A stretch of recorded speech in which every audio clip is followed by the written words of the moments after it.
बात करेंगे पूर्व डीजीपी मोहम्मद मुस्तफा के बेटे अखिल की मौत के मामले के साथ, जिसको लेकर डीजीपी मुस्तफा के परिवार से जल्द ही पूछताछ होगी।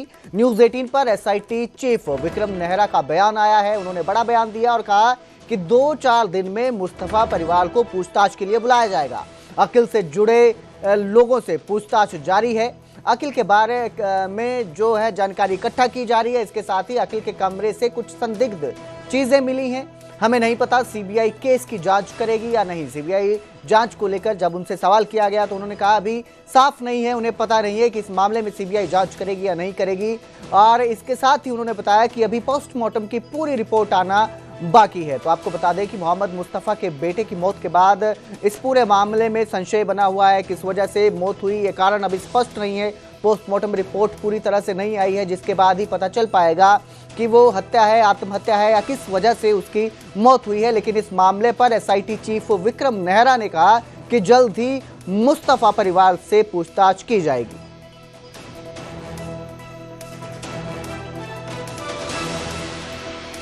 के पूर्व डीजीपी मोहम्मद मुस्तफा के बेटे अकील अख्तर की मौत हुई और मौत कैसे कारणों में हुई, क्या कारण उसके पीछे रहे, क्योंकि जो वीडियो बाद में वायरल हुए और जो वीडियो निकल करके आए उस पर वो आरोप अपने परिवार पर ही लगाते हुए नजर आए हैं। अब इस पूरे मामले की, क्योंकि हाई प्रोफाइल मामला है, इसकी जांच जो है वो एसआईटी बनी है पंचकुला की, और जो एसआईटी के प्रमुख हैं वो विक्रम नेहरा हैं, एसीपी हैं पंचकुला के, वो इसका नेतृत्व कर रहे हैं। उन्हीं से बात करते हैं। हमारे साथ हैं नेहरा साहब। किस तरह से देखते हैं, हाई प्रोफाइल मामला है, बेटा चला जाता है, आरोप परिवार के ऊपर लगा करके जाता है, वीडियो बनाता है, क्या निकल करके सामने आया जांच में? अभी जांच चल रही है। जो पोस्टमार्टम रिपोर्ट जो हमारे पास आई थी वो अधूरी है अभी, जिसमें अभी कॉज ऑफ डेथ क्लियर नहीं हो पाया है।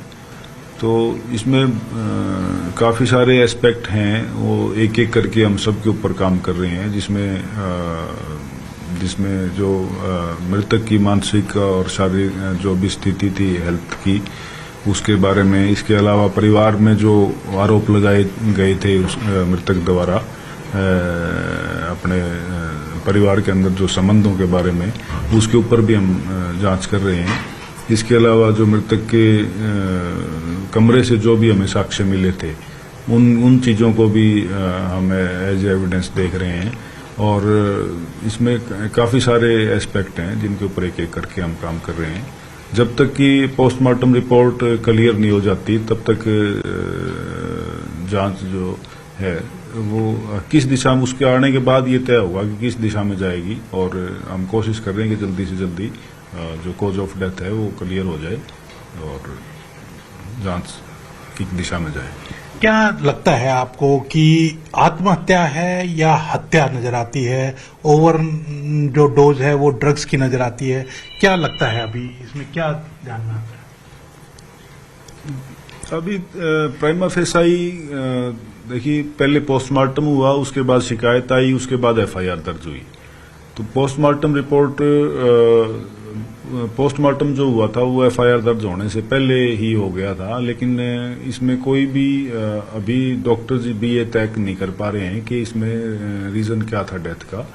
इसके लिए जो भी सैंपल्स हमें मिले थे वो कंसर्न्ड लैब्स में भेजे गए हैं और उनसे हम कोशिश कर रहे हैं कि जल्दी से जल्दी हमें रिजल्ट मिल जाए, ताकि ये चीज तय हो सके कि आत्महत्या है या हत्या है। और ये चीज जैसी एस्टेब्लिश होगी उसके बाद फिर हमारी जांच की दिशा तय होगी और उसकी के आधार पर हम कार्रवाई करेंगे। विक्रम जी, क्योंकि बड़ा हाई प्रोफाइल मामला है, पिता जो हैं पूर्व डीजीपी रहे हैं पंजाब के, मां हैं कैबिनेट मंत्री रही है, आप कैसे देखते हैं कि अब इस जांच में शामिल होने के लिए, क्योंकि सीधे सीधे आरोप लगाए गए हैं, वीडियो आप लोगों के पास आ गए और क्या क्या बरामद हुआ है और उसमें क्या क्या लिखा गया है मृतक के द्वारा? मृतक की डायरी हमने परिवार ने हमें सौंपी थी, जिसमें लगभग वही बातें हैं मोटे तौर पर जो कि मृतक द्वारा जो वीडियो वायरल की गई थी सोशल मीडिया के ऊपर, जिसमें उसने आरोप लगाया था अपने परिवार के ऊपर और कुछ संबंधों को लेकर उसने जिक्र किया था। और उसमें जो अपने पिता के साथ खुद के संबंधों के बारे में, खुद की मानसिक स्थिति के बारे में, खुद की शारीरिक स्थिति के बारे में और अपने बहुत सारी चीज़ों के ऊपर उसने उन चीज़ों का जिक्र है। मोटे तौर पर जो वीडियो वायरल करी थी वही हैं सारी चीज़ें। तो वो सारी चीज़ें जो इन्वेस्टिगेशन में जो पोस्टमार्टम की रिपोर्ट है और जो मृतक की डायरी है और उसके आसपास जो रहने वाले लोग हैं उनके स्टेटमेंट्स हैं, वो सारी चीज़ें हम कंसीडर कर रहे हैं एज एविडेंस। और जो भी कंक्लूजन निकलता है, जो मेडिकल रिपोर्ट्स होंगी, उसके आधार पर जांच चलेगी। कमरे से क्या क्या मिला है? जो कमरा है उसमें भी छानबीन की थी आपने? संदिग्ध चीजें मिली हैं जो हमें डाउट है कि वो चीजें नशे में भी प्रयोग हो सकती हैं और कुछ ऐसी चीज हमें लगती है कि वो संदिग्ध तौर पर कोई हो सकती है। उनको भी हम लैब में भेज रहे हैं ताकि ये एस्टेब्लिश किया जा सके कि वो क्या चीज़ है। और जो मेडिकल हिस्ट्री रही है उसका भी हम अध्ययन कर रहे हैं और जो उसका जो शारीरिक मानसिक जो स्थिति रही है उस चीज़ के ऊपर भी हम फोकस कर रहे हैं कि जिन लोगों ने ट्रीटमेंट किया था उनको भी हम बुला के जांच में शामिल कर रहे हैं। जो दिन प्रतिदिन जो मृतक के संपर्क में जो लोग थे उनकी भी हम स्टेटमेंट रिकॉर्ड कर रहे हैं, जिससे ये पता चल सके कि किस तरह की स्थिति रही, क्या लड़ाई झगड़े होते थे, परिवार में क्या हालात थे, ये सारी चीजें हम पता कर रहे हैं। कोई उनकी पत्नी जो थी उनको बुलाया गया है या मोहम्मद मुस्तफा, क्योंकि उनके बाई नेम FIR हुई है, तो क्या उन लोगों को जांच में शामिल होने के लिए नहीं बुलाया गया और कब बुलाया जाएगा? अभी तक हमने जिन लोगों के खिलाफ FIR, जो मृतक के माता पिता, बहन और बीवी के खिलाफ FIR हमारे पास दर्ज है, अभी तक हमने इनको जांच में शामिल होने के लिए अभी तक नहीं बुलाया है, क्योंकि हमारी प्राइमरी इन्वेस्टिगेशन जो है अभी चल रही है। जो इम्पोर्टेंट चीजें थी जिसमें सीन ऑफ क्राइम का इंस्पेक्शन था और मृतक से संबंधित जो भी चीजें थी उनको कब्जा में लेना था और जो स्टेटमेंट्स जो रिकॉर्ड करनी थी वो हम काम कर रहे हैं। आने वाले दिनों में एक एक करके जो जिन लोगों के खिलाफ FIR दर्ज है, जिसमें मृतक के माता पिता और जो बहन और बीवी हैं, उनको हम आने वाले दिनों में बुलाएंगे 2-4 दिन में और उनकी पूछताछ करेंगे और जो भी तथ्य सामने आते हैं उसके आधार पर आगे कर रहे हैं। कोई सम्मन अभी जारी किए गए हैं? उनको कहा गया है कि जांच में शामिल होने के लिए आप लोगों की तरफ से? मोहम्मद मुस्तफा अभी तक हमने उनको जांच में शामिल होने के लिए अभी तक कोई सम्मन जारी नहीं किए हैं। अभी हमने नहीं बुलाया है क्योंकि हमारी जो प्राइमरी इन्वेस्टिगेशन है अभी वो चल रही है। एक जो उनके पिता ने कहा कि वो ड्रग्स का आदी था, नशा करता था, तो उस की ओर भी आपने कोई कदम उठाया है, कोई जांच की है? उसमें हमें पता चला था पटियाला कोई डी एडिक्शन सेंटर है, वहां पर 2 बार ट्रीटमेंट हुआ था मृतक अकील का। तो वहाँ उस सेंटर के जो संचालक थे उनको हमने बुलाया था, उनसे पूछताछ की थी। वहाँ का रिकॉर्ड भी हमने कब्जे में लिया है और वहाँ जो साइकेट्रिस्ट था जो इनकी काउंसलिंग करते हैं उनको भी हम अभी वो शामिल जांच नहीं हुए हैं, उनको बुला रहे हैं ताकि ये पता चल सके कि क्या हिस्ट्री रही है मृतक की और मानसिक स्थिति और ये सारी चीजें, इनके ऊपर हम काम कर रहे हैं। अभी मोहम्मद मुस्तफा या उनकी मां ने कोई अपने आप कोई बयान दर्ज कराना चाहे हैं? आपने नहीं बुलाया लेकिन खुद ने कोई बयान दर्ज करा? अभी तक हमारे पास आधिकारिक रूप से कोई भी उनकी तरफ से कोई बयान नहीं आया है, ना वो जांच में शामिल हुए हैं और जैसे ही हमें आवश्यकता महसूस होगी इस अभियोग में उनको जांच में शामिल होने के लिए हम बुला लेंगे। मामला CBI को भी जा सकता है, क्योंकि लगातार जिस तरह से हरियाणा सरकार ने एक चिट्ठी लिखी है CBI को, तो क्या लगता है कि CBI इस केस की जांच कर सकती है? देखिए, मैं इस बारे में आधिकारिक रूप से मैं कुछ नहीं कहूंगा क्योंकि मेरी जानकारी में नहीं है ये चीजें। लेकिन अगर कोई आधिकारिक रूप से हमारे पास कोई आदेश आता है तो निश्चित रूप से जो है ना ये केस जहाँ का भी आदेश आएगा वहाँ जाएगी। लेकिन अभी तक इसकी जांच हम ही कर रहे हैं, SIT कर रही है, पंचकुला पुलिस कर रही है और डे टू डे प्रोसीडिंग के तौर पर हम इसकी जांच कर रहे हैं। कोठी और जो कमरा था या और कोई जो साक्ष्य थे उनको सील किया गया, कोठी को भी सील किया गया है या अभी वो वैसे ही है? जी नहीं, कोठी को हमने सील नहीं किया था। कोठी मृतक के कमरे की हमने फोरेंसिक टीम से जांच करवाई थी और उसके अलावा बाकी भी जो लोगों के वहाँ जितने भी कमरे थे वो सभी की हमने जांच करवाई थी और उसके आधार पर कार्रवाई कर रही है। तो बिल्कुल आप देख सकते हैं कि विक्रम नेहरा जी हैं और एसआईटी के चीफ हैं, नेतृत्व कर रहे हैं एसआईटी का, और यही कहना है कि आने वाले समय के अंदर 2-4 दिन के अंदर जैसे जैसे जांच आगे बढ़ेगी तो मोहम्मद मुस्तफा हो या मां हो, जो कैबिनेट मंत्री रही हैं पंजाब सरकार में, बहन हो, बीवी हो, क्योंकि चारों के खिलाफ एफआईआर दर्ज है, उनको भी पूछताछ के लिए बुलाया जाएगा। और अगर कोई आगे डिसीजन होता है कि सीबीआई को ये जांच जाती है तो सीबीआई को जांच भी जा सकती है, लेकिन अभी एसआईटी जांच कर रही है और लगातार जो मृतक है उससे जुड़े हुए जो भी लोग हैं उनको एक एक करके जांच के लिए बुलाया जा रहा है। आगे बढ़ेंगे, अब बात करेंगे छठ पूजा की। मुख्यमंत्री नायब सिंह सैनी छठ पूजा पर पंचकुला में आयोजित राज्य स्तरीय कार्यक्रम में शामिल हुए। वहीं उन्होंने कुरुक्षेत्र के ब्रह्म सरोवर स्थित पुरुषोत्तमपुरा बाग में प्रदेश स्तरीय छठ महोत्सव में भी शिरकत की। मुख्यमंत्री ने डूबते सूर्य को अर्घ्य अर्पित करते हुए श्रद्धालुओं के साथ आस्था और ऊर्जा का अनुभव साझा किया। उन्होंने कहा कि सरकार ने करनाल, पानीपत, सोनीपत और पंचकुला में घाटों का निर्माण करवाया है और जल्द कैथल में भी घाट बनेगा। मुख्यमंत्री ने पूर्वांचल समाज के योगदान की सराहना करते हुए कहा कि उनकी मेहनत हरियाणा के विकास की ताकत है। छठ पर्व भारतीय संस्कृति का सेतु है जो अनुशासन, तप और आस्था का प्रतीक है। ये मांग पत्र दिया है, इसमें घाट की बाउंड्री को ऊंचा करना, शेड के चारों तरफ चिनाई कर दरवाजे, खिड़कियां लगवाना, क्षतिग्रस्त प्लास्टर पर नया प्लास्टर करवाना, शेड के अंदर उचित प्रकाश एवं पंखों की व्यवस्था करवाना, एक अधूरा शेड निर्माण उसे पूर्ण करवाना। ये 5 मांगे लिखी है, 5 मांगों को विभाग से भेज करके इन्हें पूरा करवाने का जिम्मा ये हमारी सरकार का है। हम लगातार जो हमारे ये घाट सुंदर घाट बन रहे हैं, लगातार सरकार हमारे जो छठ मैया की इस पर्व को हर्षोल्लास के मनाते हैं, उसके लिए हम निरंतर इसमें काम कर रहे हैं। आप सबको मैं इस अवसर पर बहुत बहुत बधाई देता हूं। इस पर्व की महिमा कई गुना बढ़ जाती है।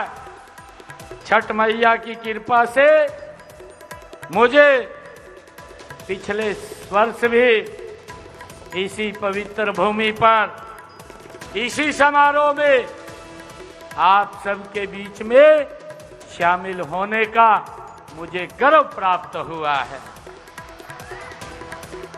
उसकी याद अब भी मेरे मन में समाई हुई है, लेकिन इस बार भक्तों का उत्साह कई गुना ज्यादा दिखाई दे रहा है। तो वहीं मुख्यमंत्री नायब सिंह सैनी कुरुक्षेत्र में ज्योतिसर अनुभव केंद्र पहुंचे हैं। गीता की जन्मस्थली ज्योतिसर का उन्होंने निरीक्षण किया, केंद्र के निर्माण कार्यों की विस्तृत जानकारी ली। आपको बता दें 25 नवंबर को प्रधानमंत्री मोदी इसका उद्घाटन कर सकते हैं। मुख्यमंत्री ने कहा कि हरियाणा की आस्था का केंद्र है। तो मुख्यमंत्री नायब सिंह सैनी कुरुक्षेत्र में ज्योतिसर अनुभव केंद्र पहुंचे हैं। गीता की जन्मस्थली ज्योतिसर का उन्होंने निरीक्षण किया, केंद्र के निर्माण के कार्यों की विस्तृत जानकारी ली है।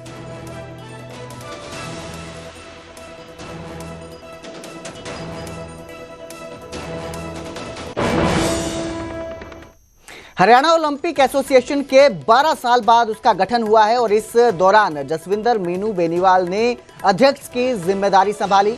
हरियाणा में 2 से 8 नवंबर तक स्टेट गेम्स होंगे। मीनू बेनीवाल ने यह बताया। न्यूज़ 18 ने उनसे खास बातचीत की। इस दौरान उन्होंने बताया कि सीएम नायब सैनी और पीटी उषा इसका उद्घाटन करेंगे, जो स्टेट गेम्स होने वाले हैं उसके साथ ही पूरे हरियाणा के जिलों में विभिन्न प्रतियोगिताएं होंगी। करीब 8,500 खिलाड़ी और स्टाफ इसमें हिस्सा लेगा। चंडीगढ़ सुखना लेक पर भी एक प्रमुख स्पर्धा होगी। ग्रेडेशन सर्टिफिकेट के विवाद पर भी मीनू बेनीवाल का बयान सामने आया और उन्होंने कहा कि एक क्लरिकल मिस्टेक थी जिसे जल्द सुधारा जाएगा। अध्यक्ष जसविंदर मीनू बेनीवाल जी हमारे साथ हैं। अलग अलग विषयों पर उनसे बातचीत करते हैं। ओलंपिक एसोसिएशन जो है हरियाणा का, वो गेम कराने जा रहा है, उसके बारे में डिटेल बात करेंगे। मीनू जी, जिस तरह से हरियाणा ओलंपिक एसोसिएशन काफ़ी सालों के बाद हरियाणा में गेम्स कराने जा रहा है, कब से ये गेम्स होने जा रहे हैं, कौन कौन से गेम्स होंगे, किस तरह का आयोजन होने जा रहा है? ये 27वां गेम है, स्टेट गेम है, हरियाणा स्टेट गेम्स 27 2 नवंबर को ये हमने शुरुआत इसकी रखी है, ओपनिंग सेरेमनी है, और 8 तारीख को इसकी क्लोजिंग सेरेमनी है। इसमें 25 के आसपास जो खेल होंगे, क्योंकि 24 खेल तो तय हो चुके हैं और 25वां शूटिंग रेंज की उपलब्धता की वजह से उसकी तारीख आगे पीछे हो सकती है। तो 25 गेम पहले चरण में होंगे और दूसरे चरण में जो खेल विभाग से हमारी जो पॉलिसी है और जो ओलंपिक में शामिल जो गेम है, उसके हिसाब से ही जो बाकी जो बचे हैं दूसरे चरण में उनको ले लिया जाएगा। हरियाणा ओलंपिक एसोसिएशन जो है वो काफ़ी सालों के बाद ये गेम का आयोजन कर रहा है। क्या वजह रही कि इतने साल, या संघ नहीं था या आयोजन नहीं हो पाया? संघ तो था, लेकिन 2012 के बाद किसी कानूनी विषयों में ये ओलंपिक संघ फंस गया था और इसके चुनाव नहीं हो पाए थे और इसकी कोई भी एग्जीक्यूटिव बॉडी नहीं थी। पिछले समय में संदीप सिंह जी जब आए 2021 में, माननीय हाई कोर्ट के निर्देशों में रजिस्ट्रार की नियुक्ति हुई और उनके ही देखरेख में चुनाव हुए, जिसमें संदीप जी इसके मंत्री बन गए थे। और अब उसके बाद जो अब ये चुनाव हुए 24 में, तो अब मुझे निर्विरोध यहाँ का बनाया गया, अध्यक्ष बनाया गया है। तो अब 12 साल 13 साल के बाद इसकी हमने तैयारी करके पिछले 6 महीने से इसकी तैयारी कर रहे थे, रेकी कर रहे थे, वेन्यूज़ की भी रेकी करनी होती, काफ़ी व्यवस्थाएं भी देखनी होती हैं। एक हमारी जो बॉडी है ऑटोनोमस बॉडी है, हमें CSR की फंड्स की व्यवस्था भी करनी होती है। तो उसको करके हम अब सारा जब तालमेल ठीक हो गया तो ये अब 27वें गेम ये अब होंगे। 12-13 साल से जैसे बॉडी नहीं थी और अब गेम्स जहां हो रहे हैं, एक नई शुरुआत हो रही है कह सकते हैं, तो कहीं ना कहीं और भी कई चेंजेस हमें देखने को मिल रहे हैं। ऐसे कौन से प्रमुख चेंजेस हैं जो अब आपके 2024 में ज्वाइन करने के बाद आए हैं? ज्वाइन करने के बाद हम तैयारी कर रहे थे, हम चाह रहे थे कि ट्रांसपेरेंसी रहे और फेयर और फ्री ऑफ एनी प्रेशर, जो है जो कोई प्रेशर ना हो, ऐसे ट्रायल हो और सर्टिफिकेशन शुद्ध हो, डुप्लीकेसी ना हो। तो इसमें हमने कई सुधार किए हैं। हमने सर्टिफिकेशन को चेंज किया है। माननीय हमारी जो अध्यक्षा हैं PT उषा जी, उनसे हमारी जब मुलाकात थी तो उन्होंने हमें मॉडल स्टेट बनाने का एक विषय रखा था कि हरियाणा हमारा मॉडल स्टेट होगा। तो हम डोप जो एंटी डोपिंग जो है, जो लोग नशा करते हैं खिलाड़ी, जो गलत चीज़ ले लेते हैं, प्रोटीन जो होते हैं, कुछ प्रोटीन जो होते हैं वो सर्टिफाइड होते हैं, कुछ प्रोटीन सर्टिफाइड नहीं होते हैं, तो उनको इससे जागरूक करना, इसके सेमिनार्स कंडक्ट करना। ये 15 नवंबर के बाद इंडियन ओलंपिक संघ हरियाणा में पहला प्रदेश है जहां से हम ये शुरू कर रहे हैं।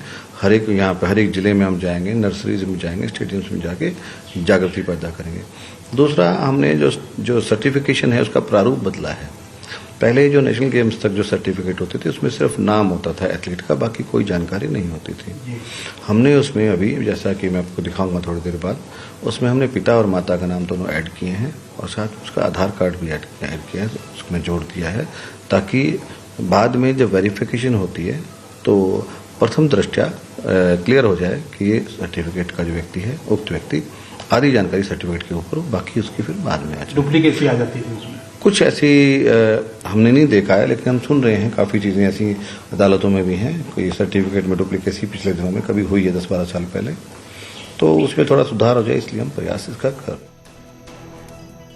और अब जिक्र करेंगे दिल्ली का। दिल्ली में अब सिर्फ BS6 इंजन की गाड़ियों की ही एंट्री होगी। दिल्ली सरकार ने यह नया आदेश जारी किया है। 1 नवंबर से दिल्ली के अंदर BS6 इंजन की गाड़ियों को एंट्री मिलेगी।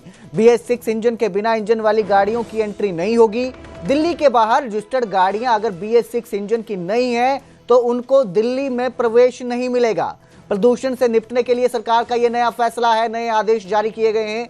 BS4 इंजन की गाड़ियों को भी सिर्फ 31 अक्टूबर 2026 तक की एंट्री मिलेगी। दिल्ली में केवल इन गाड़ियों का ही